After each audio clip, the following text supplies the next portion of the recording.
One morning, when I turned on my laptop, a genie came out and said, Sangeeta, I'm granting you 3 wishes. Oh no, sorry, let me rephrase that. I can grant you an infinite number of wishes, but all your wishes will be shown to you in the form of an image.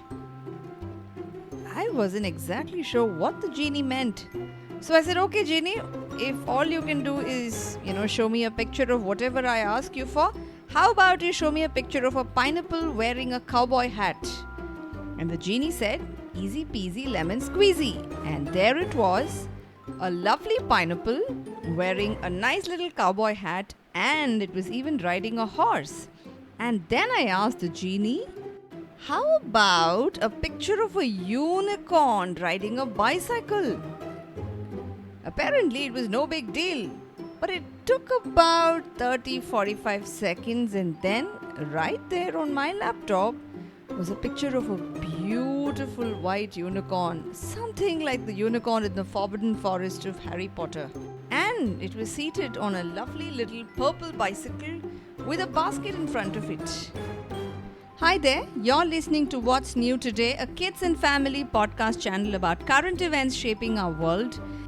This is your host Sangeeta from India, and if you're wondering where you can find a genie to get such wonderful wishes true, the good news is you don't need to go hunting for lamps in any antique shop. All of these genies reside already in your laptops and smartphones. These are websites powered by what people call artificial intelligence. And the website I use to get these images is called DALL-E. How do these computer programs create works of art on their own?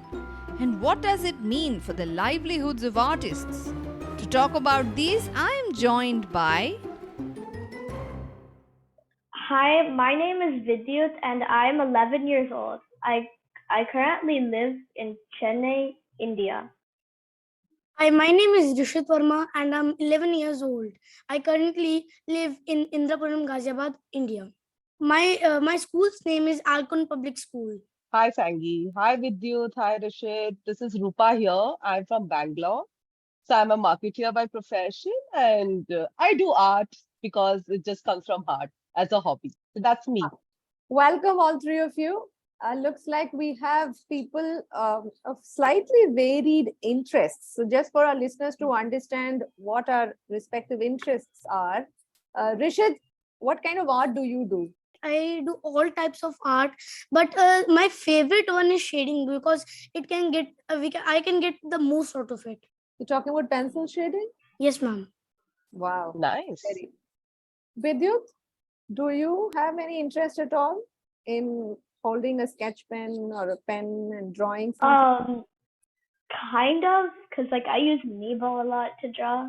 Nebo, it's like this art thing on an iPad with a pencil. So you've graduated to using a digital platform very early in life. Rupa auntie, you've spoken about how you take up art as a hobby. So what kind of art do you do? Pretty much, Sangi, what mood I'm in, because there are times when I don't want to do the entire hoopla of taking out the paints and the water. So there are times when I will just doodle, just color, use markers and colors. But there are times where I will use acrylic, I will use watercolors, gouache. So there are different mediums I use. It depends on what mood I'm in. So if I want to paint quickly, I will use gouache, which dries very easily. If I want something serious, like something just looks so beautiful, then acrylic. So it just depends on what mood I'm in, and then I will choose the medium accordingly. And that's why I said it comes from heart. It is not something that I create because I have to create. How many of us now have heard of ChatGPT? Yes, I have. Yes, I have. How many times has Rupa auntie used ChatGPT so far? 0. 0. Yes. Okay, Rishit? I actually use ChatGPT to look up recipes online. Like if I want to eat something spicy, I'll say that ChatGPT tell me a recipe to make something spicy. Wow, Yeah. very interesting use cases for ChatGPT. What about Vidyut? I actually use it really often, like about 5 times per hour. But I mainly use it for like Rishit said, cooking recipes or things like lemonade. I'm planning to open like a small like delivery service for food. Like I'll create food and then deliver it. So for the recipes, I'm going to be looking at ChatGPT. You and Rishit, you both cook, is it? Like you Yeah. both are saying that you check recipes. Like, do you actually go in the kitchen and make stuff? Yes, ma'am. Yeah. Oh, this is a discovery for me for today. Lovely. You guys have not just grown in terms of utilization of technology, but also, truly understanding the value of the effort that goes inside the kitchen. I am now suddenly turning into the world's biggest endorser of ChatGPT now from this moment onwards. Every parent, please let your kids go explore ChatGPT to generate recipes. Since we are also on the topic of artificial intelligence being used in art, how many of us have heard of engines or platforms that generate art, just like ChatGPT generates recipes? I have heard, but I have not used it till now. I got to know initially actually via LinkedIn, where people started posting this hyper realistic, unseen worlds or arts, something that a human brain cannot possibly create or think or imagine of. That's how I got to know that now there are machines which are creating art. So the company that made ChatGPT called OpenAI, it's the same company that made DALI. That was their first initial product, right? So if any of our listeners would like to go and try out, you can go to DALI. It's a free platform and you can, for instance, just leave a prompt. So what prompt would you like to give? Cold or winter vibes. So like I would like to see what the AI generated, and it would probably be nice. A prompt I would like to give would actually be Tom and Jerry, but Tom is beluga. Rupa, is there anything that you would like to give? If this world had to become magical, then how would it look like? I always wish I had a wand. I can do all the spells in Harry Potter. Did you know ChatGPT and Dolly are very close to having magic wands? They write your homework assignments, create your works of art. Vidyut, I know you've done a lot of reading about how these platforms generate all these works of art. Do you want to tell us how a Dolly or any other platform will take a prompt like, create a work of art that has winter vibe? So I guess I have to start from the training process. So they first import a lot of images, over 1 million images, and label each part of it, like the background, what's in the background, what's in the foreground. Next, it'll identify patterns, like in this winter white thing, it would understand what white is, what winter is, and it'll try to create an image like that. Now, this is what the generator does. It creates all these images, and something called a discriminator comes and sees if this image is real or not. If it's actually created by the generator and the discriminator is the one is saying it's real, then that is one of the images that is given as an output to the So to begin with, like you said, to even train the engine, you need several millions or billions of images. These are images that have been created by real artists with their hands somewhere. The AI takes many of the pictures that real artists have drawn without their permission. So like I am also mad that without their permission, why are you taking their art? So you're saying for creating the training engine, if they've taken Rupa Auntie's work, so if Rupa Auntie has created a beautiful painting of a rose bush and they've used it for training, and with that help they've generated an output, Rupa Auntie should be paid, correct? Yes, ma'am. Rupa Auntie, do you think so? Yeah, definitely. Because it's like a copyright infringement. Rishit, you opened up a huge topic, which is related to AI. So, which brings us to the next question. How does this affect the life of an artist? Do you think this is affecting the life of an artist, the way they earn money or the way they get recognition, or it has no effect at all? Today, we all have cameras. So technically, we all can be photographers, but we aren't.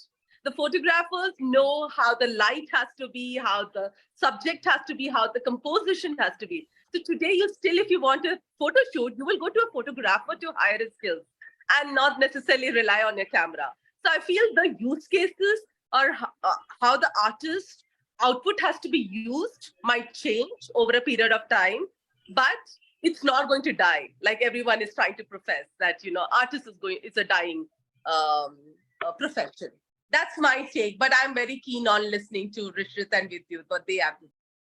I don't think very drastically at this point, as I was actually watching a few YouTube videos like, will DALL-E 2 replace art, things like that, and actually it proved that on most cases, DALL-E 2 actually makes an error. Like if you say, I want one blue apple in a basket of red oranges, so most of them will actually be one red orange in a basket of blue apples.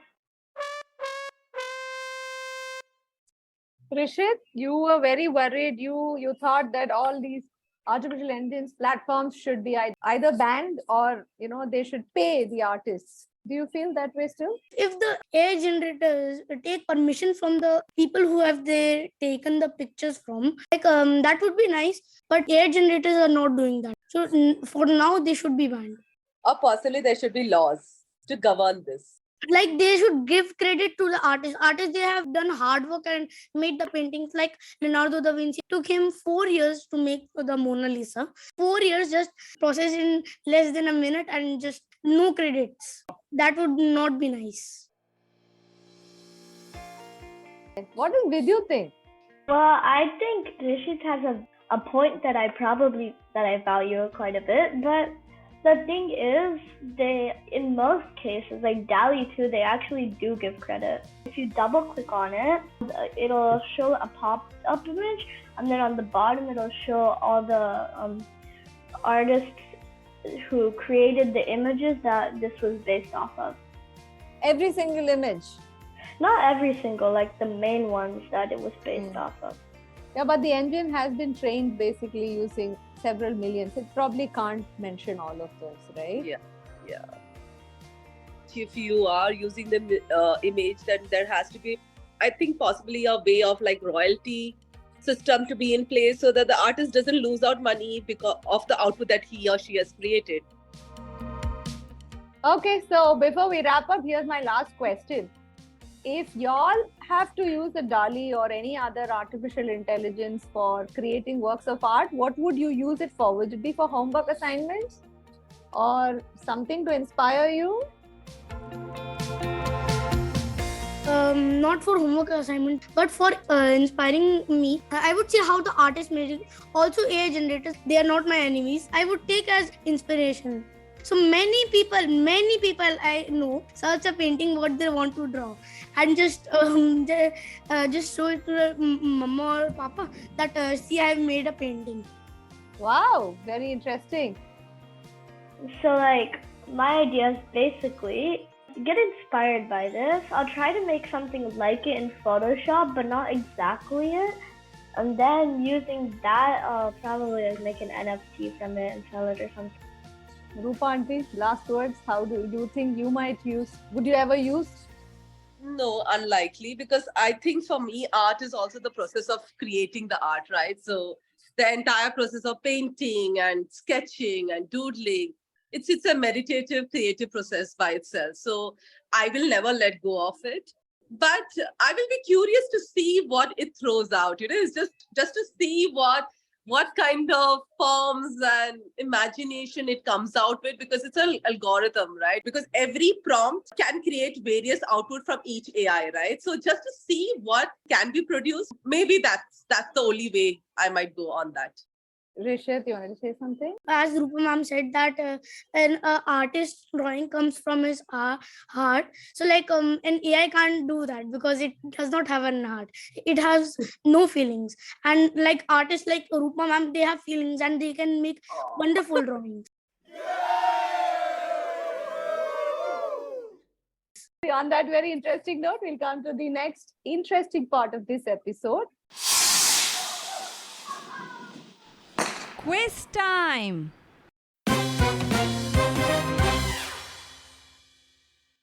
We are turning the tables in this episode. Vidyut, Rishit, and Rupa will have questions, and I'll see if I can take a stab at answering them correctly. My question for you is, how do AI generate these artificial images?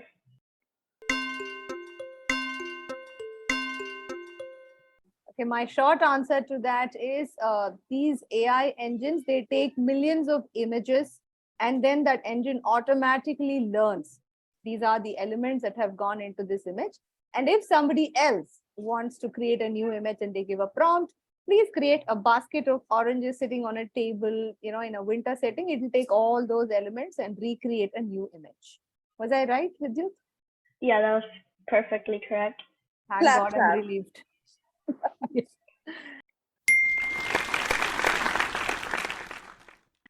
My question is, if the person trains the AI, so in the last, when the AI is trained, does it become its friend? I don't know. It depends on whether the friend is someone who is going to help the person or not. So if they're going to help generate works of art which either inspire them or maybe something they will use in their real life, I think it might become their friend. Otherwise, it might just become useless and they'll forget it and go. I don't think it'll ever become an enemy. The AI is creating the output basis, the deep learning from the images it has been served with. So my question is, who is the artist? The one who has made the AI with the deep learning, or the one who's putting the prompt and creating images basis that deep learning? Who is the artist? I'm going to conveniently deflect this question and pass it on to Vidyut and Rishit.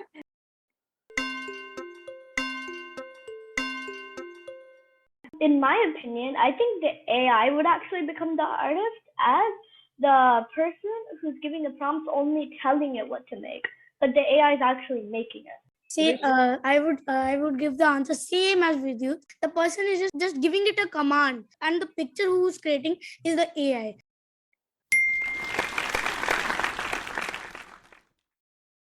Wonderful. I had a great time chatting on artificial intelligence, which is a slightly heavy duty topic on art. And I hope we made it simple and fun for all of our listeners. Did you have fun chatting about it? Yeah. Yeah, a lot. For In me, my the opinion, greatest this was a- discovery was sixth grade children cooking. I think that's my discovery for the day. But it was wonderful chatting with both of you, Vidyut, Rishit. Thank you, Sangi. Oh, entirely my pleasure. And that brings us to the end of another wonderful episode. An episode I hope all of you enjoyed. At What's New Today, we're really looking to grow our listener base. So could you please help us?